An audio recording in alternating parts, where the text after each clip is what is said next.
Bienvenidos a Pasado sin Vergüenza, donde no hay espacio ni para medias verdades ni para falsas narrativas. Demos un viaje por la historia de Colombia para ver nuestro pasado sin miedo y sin censura.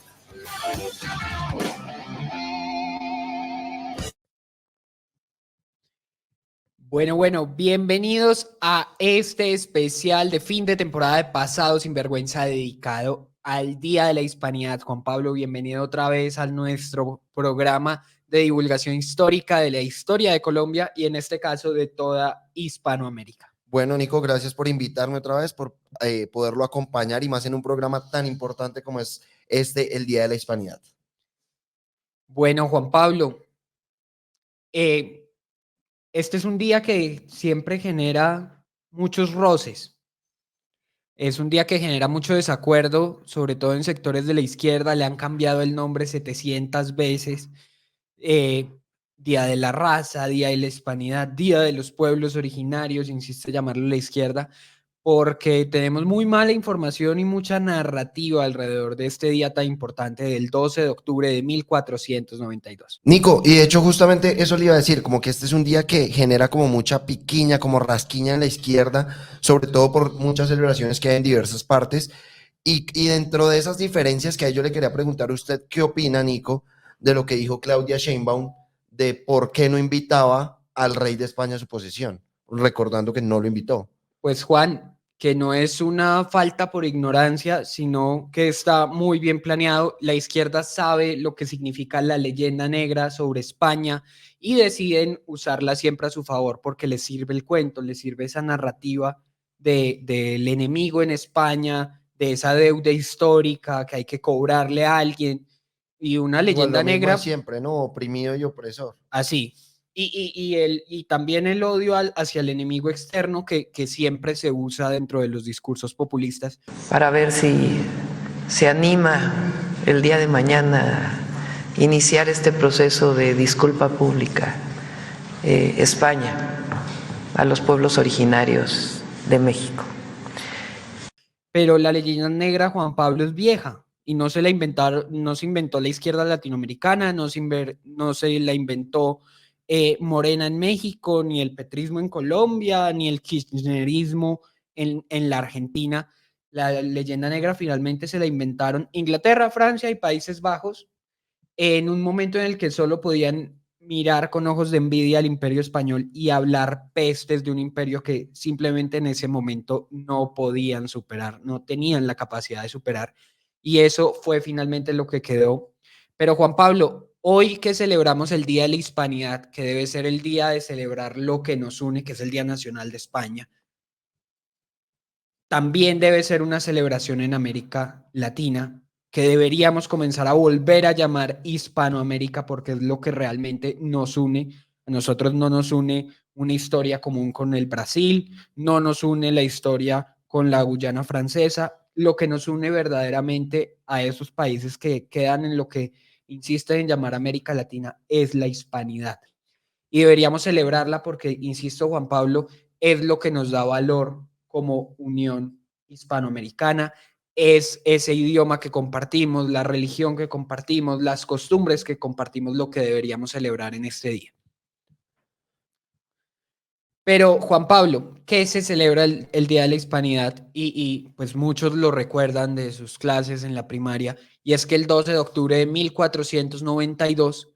Cristóbal Colón llega a una pequeña isla, San Salvador, que tenía otro nombre indígena, llega a San Salvador después de un viaje de meses por el Océano Atlántico, sin saber qué se iba a encontrar, creyendo haber encontrado las Indias y creyendo haber circunnavegado el mundo y llegado al otro lado de alguna forma, pero no, llegó a un nuevo continente, en vida no lo sabría, quizás lo sospechaba, pero Cristóbal Colón hizo una hazaña que cambió la historia del mundo para siempre.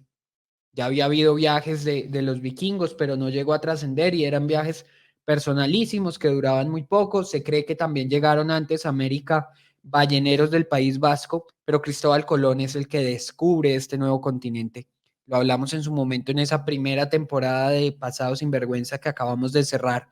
que fue el encuentro de dos mundos, del mundo occidental, de Occidente, de Europa, encontrándose con el mundo americano que había estado aislado durante toda la historia desde ese paso de los primeros hombres americanos por el estrecho de Bering y, y ese poblamiento de América. Pero Cristóbal Colón llega y un marinero genovés que era Colón le pide a la reina Isabel la Católica permiso para intentar una aventura,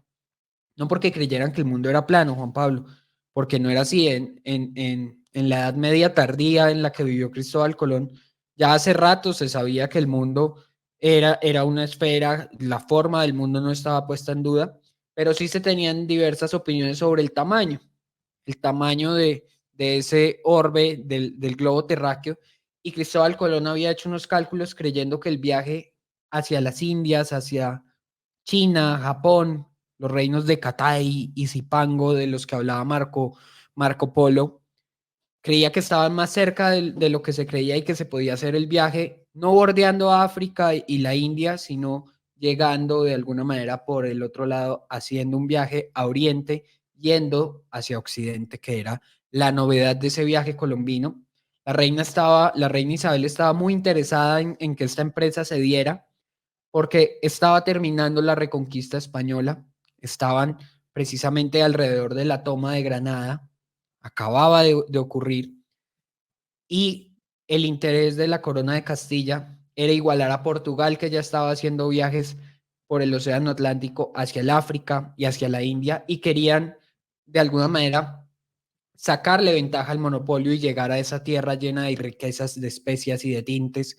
para recuperar el comercio. Porque, Juan Pablo, todo esto ocurrió porque dejaron de llegar muchas cosas por el bloqueo de los otomanos. Después de la toma de Constantinopla en 1453, se bloquea el comercio hacia Oriente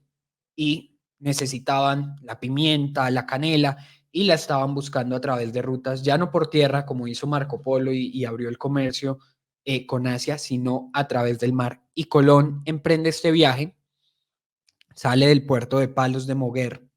con 3 barcos que de sobra sabemos los nombres: la Niña, la Pinta y la Santa María, 2 carabelas y una nao, que era como llamaban a los navíos un poco más grande, y atraviesa el Océano Atlántico con una tripulación que de alguna manera estaba de aventura y no sabían qué se iban a encontrar, y muchos creían que efectivamente el mar tenía riesgos y nadie había hecho un viaje semejante. En su momento Colón llega a quedarse varado por falta de vientos en ese primer viaje, y la tripulación comienza a dudar de que exista la posibilidad. Dura un poco más de lo que tenía previsto el mismo Colón y no encuentran tierra, y eso para un marinero era la incertidumbre total, la más absoluta de las incertidumbres. Aparte de las condiciones, ¿no? Porque supongo que las condiciones climáticas tampoco eran muy buenas. En la noche el frío de ser atravesar el Atlántico en la noche, eso. Claro, y las tormentas, y piense que estaban en una época, septiembre, octubre, temporada de huracanes en el Océano Atlántico, no debió ser un viaje nada fácil. Y Colón llega ese 12 de octubre y ve en tierra, después de un viaje larguísimo, y ve en tierra en el horizonte y descubren una pequeña isla, la isla de San Salvador, que queda en las Bahamas, y cree Colón que ha llegado a las Indias, que ha llegado de alguna manera a lo que hoy llamamos Indonesia o alguna isla de las Filipinas, pero se encuentra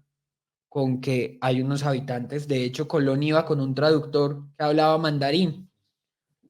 creyendo que iba a encontrar chinos, y resultó encontrándose a los pueblos indígenas, a los taínos de las Antillas y de las Bahamas. De manera que eso es lo que celebramos, ese encuentro de dos mundos, lo dijimos en Pasado Sin Vergüenza, era el encuentro de una civilización avanzada para su tiempo, que venía de tomar toda la herencia de la ocupación árabe de la península ibérica y siglos de desarrollo de la civilización occidental, del cristianismo, también ambos herederos del conocimiento griego y romano, y se encuentran con las tribus indígenas que también tenían pues una historia, sobre todo una prehistoria bastante larga, porque muchas no tenían escritura, pero fue también el encuentro para ellos de un mundo nuevo. Para los indígenas también era toda una novedad ver a una civilización como la española que acababa de llegar sin formarse aún el reino de España, era en Castilla y Aragón todavía, Colón con el estandarte de Castilla, pero pues de alguna manera fue el descubrimiento de América y de los americanos, pero también los americanos descubrieron a los europeos. Descubrimiento de dos mundos, básicamente. Exactamente, que lo vemos solo desde la perspectiva europea, que es un error, pero también fue un descubrimiento y una gran novedad para los pueblos indígenas de América.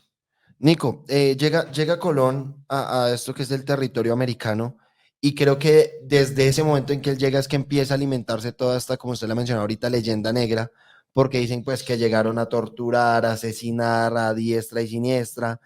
y si uno va a mirar al fondo no fue tan así. Pues Juan Pablo, Colón sí fue bastante duro, sobre todo en sus viajes posteriores, y Fray Bartolomé de las Casas, en un momento, alimenta la leyenda negra sin quererlo, precisamente defendiendo los derechos de los indios. Pero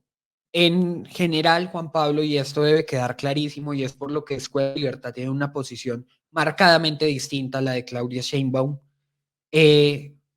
la llegada de los españoles contra todo lo que dice la izquierda, contra toda esa leyenda negra, se trató en muchos sentidos de una liberación. Liberación, bueno, porque uno, digamos, ve imágenes, la vez pasada, de hecho, me apareció un meme y aparecía como, ay, si no hubieran llegado los españoles, ¿en qué ritual estaríamos hoy? Y mostraban como un ritual maya sí creo, que están como torturando a una persona y demás, y de ese tipo de cosas era de las que se hablaba previo a la llegada de Colón y de los españoles. Entonces, ¿de qué nos libera ese mundo hispano? Pues Juan Pablo, a pesar de lo paradisíaca que puede ser una isla en las Bahamas o las costas del Caribe, esto no era para nada un paraíso. Se veía como tal, pero lo que encontró Colón y lo que encontraron los conquistadores después era un auténtico infierno. Y ahí está el primer mito, Juan Pablo, porque nos enseñan que el indio era bueno y que antes de la llegada de los españoles los indios vivían en paz, en perfecta armonía, casi que en comunidades utópicas, y los pueblos indígenas podían ser incluso más salvajes, más agresivos y más violentos que los mismos españoles. Piense usted, Juan Pablo, que se cree que en un solo ritual azteca, después de lo que se llamaba las guerras floridas, podían asesinar a 80,000 personas en los sacrificios humanos en esas pirámides que usted vio en el meme. Los mayas también tenían sacrificios humanos. Era una práctica común también, Juan Pablo, entre los incas. Encontraron en algún momento momias de niñas que eran sacrificadas, y también entre los muiscas acá en Colombia, ya lo vimos también en nuestra primera temporada de Pasado Sin Vergüenza, cómo tenían esos rituales de adoración al sol en los que finalmente sacrificaban a niños que tenían destinados específicamente para esos rituales, llamando a que el sol volviera a salir. Eso fue lo que se encontraron los españoles, pero también, Juan Pablo, eso sobre todo en los más avanzados, pero se encontraron con tribus que realmente tenían otras costumbres, otra forma de ver el mundo muy distinta. Y piensa usted, Juan Pablo, que las religiones abrámicas, el judaísmo, el islam y el cristianismo tienen un eje común que las diferenciaba del politeísmo y del paganismo de su tiempo y de ese entorno donde nace, y es que tenían proscrito el sacrificio humano, y de alguna manera ese era un punto común entre ellas que es muy importante ver y que es muy importante tener esa perspectiva. Y es lo que se encuentra en los españoles, y de alguna manera el cristianismo también fue un alivio, la llegada de una nueva religión que no tenía la muerte como resultado y que no tenía el sacrificio humano como práctica común. Es que, Nico, es aterrador cuando uno se pone a revisar incluso de las prácticas que de los más bajos instintos humanos. Por ejemplo, uno veía cosas como de canibalismo, no sé, pero ¿habían tribus caníbales también? Sí, Juan Pablo, y sobre todo los primeros con los que se encuentra Colón, no los taínos, sino los indios caribes de las Antillas, tenían prácticas de canibalismo al punto que la palabra Caribe era la forma en la que lo llamaban los taínos precisamente por ser antropófagos, de manera que el mar Caribe era el mar de los caníbales. Ok, ok. Y lo hablamos también en esta temporada de Pasado Sin Vergüenza que acaba de pasar, que los invitamos a ver, y es que precisamente los españoles reportan eso, no de todas las tribus, sino de algunas, y eso es una buena muestra de que no estaba interesado España, que podía hacerlo perfectamente, en decir que todos eran caníbales, sino que les adjudicaba esto a los que verdaderamente los asustaban y generaban en ellos la más profunda incomodidad y la necesidad de convertir para acabar con esa práctica tan detestable y que les generaba tanto rechazo. Y es que es entendible, Nicolás, porque un mundo que, digamos, ya llevaba un avance en, digamos, en ser civilizados, en tener buenas prácticas en muchísimas cosas, y encontrarse con este tipo de tribus, pues yo supongo que era aterrador. Y ahí es donde uno, pues también se pregunta si todas las tribus indígenas se enfrentaron a los españoles o hubo como, como suele suceder en este tipo de cosas, algún tipo de alianzas con algunas, o todas se enfrentaron contra España. Pues Juan Pablo, no hubiera sido posible la conquista, los conquistadores venían muy pocos, sin precisamente la alianza con los pueblos originarios y la alianza sobre todo con tribus que se sentían dominadas por esos grandes imperios, por el imperio azteca, por el imperio inca. Muchas tribus no se sentían cómodas con ese dominio, no se sentían cómodas con los tributos que tenían que pagar y mucho menos con la pérdida de libertad para las tribus que suponía estar subyugadas al, al imperio azteca o a los emperadores incas, de manera que no hubiera sido posible eso sin alianzas. Las huestes conquistadoras no eran solo de españoles, venían también con esos indios que se aliaban con ellos a través del intercambio, también lo dijimos, ese intercambio tan valioso de entregar, por ejemplo, un hacha de hierro a un indígena que nunca había visto una, que seguía talando árboles con hachas de piedra a cambio de oro, pues era de alguna manera un intercambio de valor. Lo más valioso que le puedo dar a usted que no lo conoce por lo que considero más valioso yo. Y eso fue también una fuente de alianzas. Nico, cuando uno se va por todo el continente americano y ve también en otros continentes otras colonias, digamos, otros países y otras tierras colonizadas por distintas potencias europeas, uno ve que en donde colonizó España es donde más niveles de mestizaje hay, mientras que en colonias de otros países europeos no es tanto ese cruce. Pues Juan Pablo, es una de las facetas más valiosas de ese encuentro con España.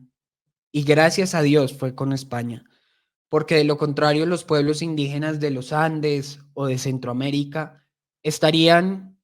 como están los indios en los Estados Unidos o en Canadá, una minoría muy pequeña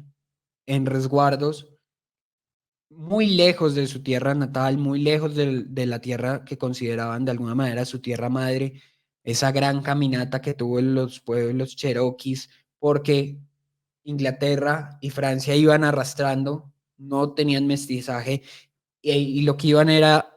acabando con los pueblos, llevándolos a que huyeran lo más lejos posible de esos conquistadores y de esos invasores y colonos ingleses, franceses, de los Países Bajos, que no veían en el mestizaje una posibilidad.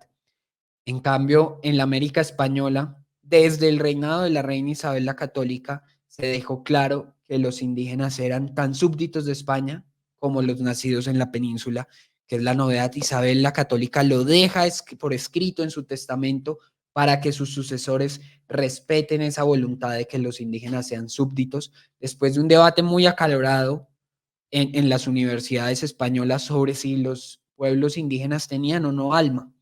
Terminó ganando la opción más lógica y era que se trataba de seres humanos que tenían la misma dignidad ante los ojos de Dios que se tenía que reflejar en las leyes de Indias, que muchas se hicieron también, Juan Pablo, para precisamente garantizar los derechos. Y el testamento de la reina Isabel se considera por muchos expertos como el primer documento de derechos humanos de la historia, no de España, del mundo. Nico, y es interesante ver todo esto y más cuando hablamos, digamos, de darles que fueran súbditos. ¿Por qué? Porque entonces con ello viene darles una lengua, darles una religión. Pero, ¿cómo fue esa educación que pudieron haber recibido los pueblos indígenas por parte de la corona española? Pues Juan Pablo, los indígenas recibían educación, por lo menos la educación básica. España se preocupó mucho por educar a la gente que habitaba estos territorios y también a la gente que llegaba, a los que nacieron después, a esos primeros mestizos. Y España hace el esfuerzo más grande por construir colegios, escuelas, universidades, y usted no ve eso en las colonias de las otras potencias europeas, porque el plan era otro, el plan era el plan de la explotación y no de la construcción. España siempre trató de construir en América una versión nueva de lo que Una había en versión la península, tropical. una versión tropical de precisamente de lo que tenían en la península y querían construir aquí una nueva España. No en vano México se llamaba el Virreinato de la Nueva España y también tienen ese proyecto en la Nueva Granada, en el Virreinato del Perú y en el Virreinato del Río de la Plata que se van a crear después Nueva Granada y el Río de la Plata, pero siempre fue el proyecto construir escuelas y colegios y también era una preocupación de los misioneros franciscanos, dominicos, jesuitas, que no venían solo evangelizando y a imponer una religión, sino que también venían a formar a esos pueblos originarios y a darles la educación básica que podían recibir. Incluso algunos hijos de indígenas, sobre todo mestizos, accedían a la educación universitaria y se volvieron grandes literatos de la época, como Inca Garcilaso de la Vega, que no por nada tiene ese nombre,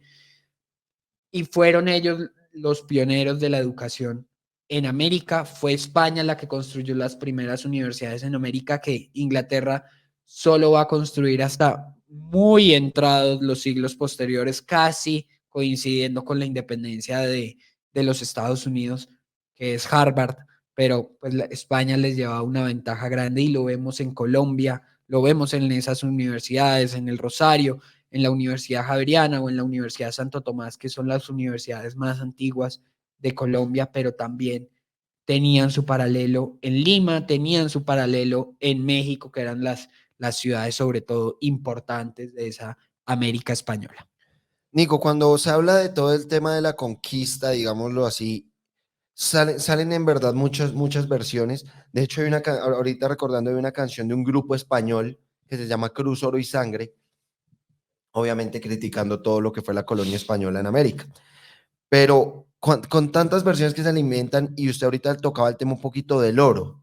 usted decía, sí, entregaban lo más valioso para ellos y se les llevaban lo más valioso, pues, para los españoles. ¿Sí se llevaron el oro, Nico? Pues Juan Pablo, lo primero es aclarar una cosa y es que para los indígenas el oro era de alguna manera abundante, no al nivel de que fuera una baratija, pero para los indígenas tenía otra connotación, no era la fuente de intercambio, no era la moneda de cambio entre los indígenas, entonces no tenía el valor que tenía para los españoles, que sí lo usaban sobre todo para acuñar monedas. Era más un tema ritual, joyas, se usaba mucho en los ajuares, en las tumbas, porque se veía de alguna manera como el reflejo del sol y tenían toda una interpretación religiosa de lo que era el oro, pero igual España solo se lleva a la península una quinta parte, el quinto real, que es el 20% de todo lo que recibieran, porque los esfuerzos de conquista eran sobre todo empresas privadas con permiso de la autoridad real. Entonces, se reservaba una porción para llevar al rey y para financiar las arcas públicas y lo otro se repartía entre los conquistadores, pero Juan Pablo sobre todo se invertía y se usaba para construir esas colonias, esas ciudades, esos pueblos en América. Sí, porque eso le iba a decir, o sea, había una parte que se daba a la corona, pues, para financiar, digamos, como el Estado, pues, pero ¿en dónde más está ese oro? O sea, el que no se lo quedaron los colonizadores, ¿en qué Es se hizo con que, ese Juan oro? Pablo, nos soñamos que España tiene en el Banco de España, En la reserva. en la reserva, una montaña gigantesca de oro americano en lingotes. No. Pueden tener sus arcas y pueden tener de alguna manera, mucho oro en el banco, pero para encontrar el oro americano no hay que ir lejos y no hay que leer mucho tampoco, basta con viajar, Juan Pablo, y es que usted ve el oro en las murallas de Cartagena, ve el oro en las catedrales de Ciudad de México o de Lima, en nuestras iglesias, en los colegios, en las universidades que construyó España en América, pero también, Juan Pablo, usted lo ve, ya no tanto, pero seguramente muchas de las carreteras por las que viajamos fueron en algún momento caminos españoles que también costaban, que también se hicieron con oro. Por ejemplo, en Colombia hay un puente, el Puente del Común, que se construyó también con oro y que costó y que construyeron los españoles con mucho esfuerzo. Y ahí es donde ve usted ese reflejo y esas consecuencias del oro que supuestamente robaron, pero que está aquí y que hizo posible de Se alguna manera reinvirtió. que nuestros países sean lo que son hoy. Se gastó también en los puertos, se gastó en, como le digo, en hospitales, ya lo vamos a ver. Pero Juan Pablo, el oro está acá y el oro está en los altares de las iglesias, el oro está en los hospitales que se construyeron, el oro está en las escuelas, en los colegios, en las universidades y como le digo, en los baluartes españoles que no por nada se construyeron y era porque, eso sí, los que realmente se robaron el oro, los corsarios y los piratas ingleses, franceses y holandeses, esos sí, los verdaderos bandidos de la historia y no España, que insistimos, no tiene nada por lo que pedir perdón, ni nosotros tenemos nada por qué perdonar. Nico, ese oro supongo se invirtió, por supuesto, se reinvirtió, digámoslo de alguna forma, en el progreso y en el avance de las ciudades que se estaban construyendo en América y también en temas pues como en ciencia, en salud, porque el avance desde la llegada de España a territorio americano en ese aspecto fue gigante. Pues Juan Pablo, acá seguramente había medicina tradicional, se sabe que los incas y aztecas sobre todo tenían procedimientos médicos muy avanzados para el nivel de avance general que tenían sus civilizaciones, pero España era indudablemente la punta de lanza de la civilización europea, llevaba recogiendo de ese contacto con los árabes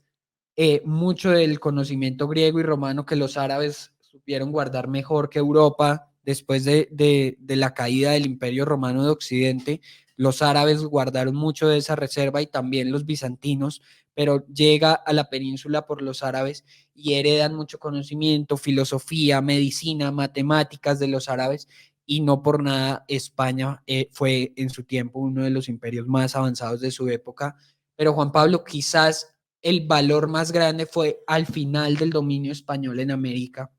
alrededor de 1783 y la década posterior, que se hacen los mayores avances científicos. Y la Real Expedición Botánica, por ejemplo, Juan Pablo, que tuvimos en Colombia, que trataba de buscar todo el conocimiento sobre la flora colombiana y neogranadina y el valor que podía dársele y las utilidades que podía tener. Y acá insistimos en llamarla simplemente expedición botánica para borrar completamente que era un pasado español. Pero Juan Pablo, en la independencia muy probablemente se hubiera destruido todo el archivo de la expedición si España no hubiera tenido la precaución de en el peor momento de su imperio llevarse toda esa información y ese conocimiento científico a Madrid y hoy reposa en el Jardín Botánico y se preserva gracias a eso. Pero también Juan Pablo tuvieron en la década de 1790 la expedición Balmis, la Real Expedición Filantrópica de la Vacuna. España, el Imperio Español, Carlos IV, siendo rey, organiza la mayor expedición hasta el momento para la vacunación de todas sus posesiones, tanto en América como en Filipinas, que fue la expedición Balmis,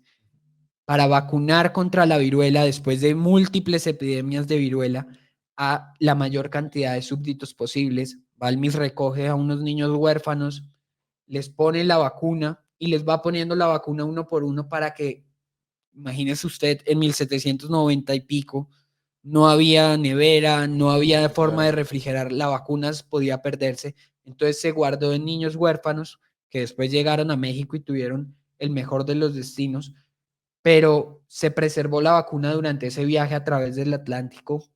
Vacunaron en Cuba, vacunaron en Nueva España, en la Nueva Granada, vacunaron el Virreinato del Perú en Río de la Plata y se fue la expedición por el Océano Pacífico también a través de este método de preservar la enfermedad para llevar la vacuna hasta Manila en las Filipinas, de manera que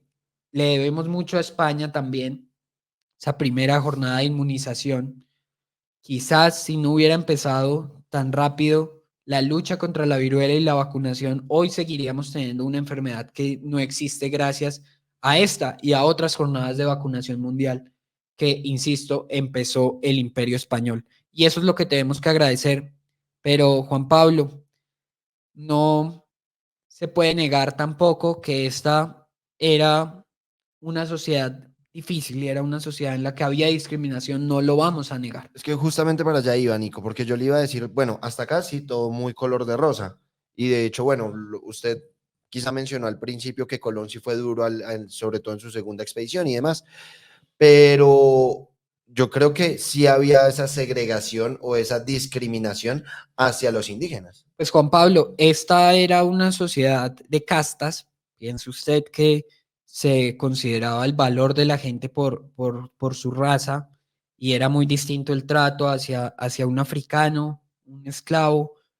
que el trato hacia los indígenas, pero también era diferentísimo el trato entre un indígena y un mestizo, y había cientos de posibilidades de mestizaje. Estaban los mulatos, los mestizos propiamente dichos, castizos, salta para atrás, y el sistema de castas de alguna manera se hacía con cruces. Entonces, ¿qué tanta sangre europea tiene? ¿Qué tanta sangre indígena o qué tanta sangre africana? Y con eso tienen su posición en la sociedad. Eso fue una realidad, pero debe juzgarse con los criterios de su tiempo, y es que la sociedad española también era una sociedad profundamente segregada por ese contacto y la invasión musulmana de la península. Siempre se consideró a los cristianos viejos como de más valor que los cristianos nuevos, y mucho más un cristiano nuevo que un musulmán o un judío. Eran sociedades profundamente divididas por la religión. Los reyes católicos entran a tratar de resolver eso con expulsiones, pero terminaba siendo pues todo un desafío, que estaba también la institución de la Inquisición, que por cierto, Juan Pablo, y es necesario aclararlo, la Inquisición nunca juzgó a un indígena por herejía o por brujería, porque los españoles entendían que no es que fueran necesariamente malos por tener una interpretación diferente o por tener una práctica, sino porque eran nuevos en la religión y de alguna manera tenían que tener esa condescendencia con ellos, y la Inquisición no actuó contra los pueblos originarios, y eso es algo que debemos tener supremamente claro y que muchos van a tratar de, nuevamente, porque la Inquisición española es perfecta para la venta de esa leyenda negra, van a tratar de decir que lo que hacía la Inquisición era contra los indígenas, pero uno, Juan Pablo, no lo hacían contra ellos, y dos, la Inquisición española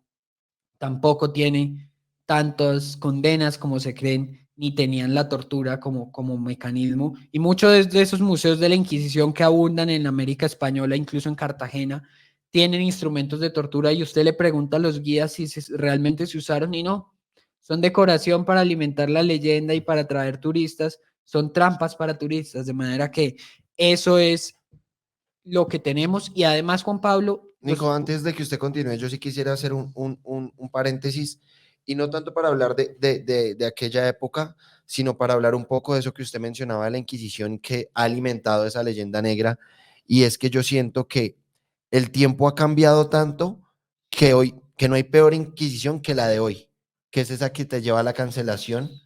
por decir lo que piensas, por defender este tipo de posturas. Siento que es un nuevo modelo de Inquisición, pero ese sí de cancelarte, de rechazarte, de rotularte todo el tiempo de algo que no eres. Entonces sí, ya no te dicen brujo o hereje, pero te dicen facho, racista, machista o cualquier ismo con tal de rotularte. pues Qué eso pena es hago lo que ese terminó paréntesis. pasando, y que Axel Kaiser llama muy bien la neoinquisición.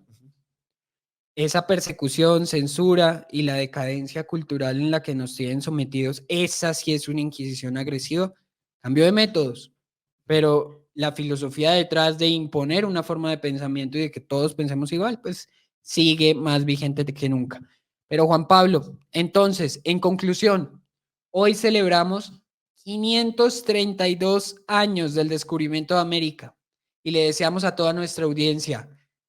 a ambos lados del Atlántico, feliz Día de la Hispanidad y no se pierdan, por favor, la segunda temporada de Pasado Sin Vergüenza en Contrabatalla Radio. No se pierdan el contenido de Escuela Libertad y si quieren tener una camiseta como esta de Viva la Libertad, carajo, pueden adquirirla a través de nuestras redes sociales. Tenemos mercancía para ustedes, para defender la libertad, para defender sus ideas y hacer activismo a donde quiera que vayan. Muchas gracias y nuevamente feliz Día de la Hispanidad. Chao, chao. Aquí no hay espacio para medias tintas ni narrativas aburridas. Prepárense para un torbellino de autenticidad y adrenalina en Pasado Sin Vergüenza.